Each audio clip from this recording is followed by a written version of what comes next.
ಹೃದಯಾಘಾತದಿಂದ 9ನೇ ತರಗತಿ ವಿದ್ಯಾರ್ಥಿ ಸಾವನ್ನಪ್ಪಿರುವ ಘಟನೆ ದಾವಣಗೆರೆಯ ಜಗಳೂರು ತಾಲೂಕಿನ ಗೋಗುದ್ದು ಗ್ರಾಮದಲ್ಲಿ ನಡೆದಿದೆ. 15 ವರ್ಷದ ಮುಜಾಮಿಲ್ ಮೃತ ವಿದ್ಯಾರ್ಥಿ.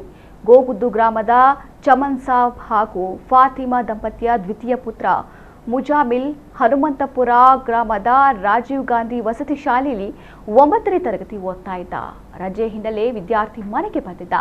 ಮನೆಯಲ್ಲಿ ಬೆಳಗಿನ ಜಾವ ಬಹಿರ್ದೆಸೆಗೆ ಹೋಗಿದ್ದಾಗ ಹೃದಯಾಘಾತವಾಗಿದ್ದು ಕೂಡಲೇ ಆಸ್ಪತ್ರೆಗೆ ಸಾಗಿಸಲಾಯಿತಾದರೂ ಮಾರ್ಗ ಮಧ್ಯೆ ಬಾಲಕ ಕೊನೆಯುಸಿರೆಳೆದಿದ್ದಾನೆ ಎಂದು ತಿಳಿದು ಬಂದಿದೆ.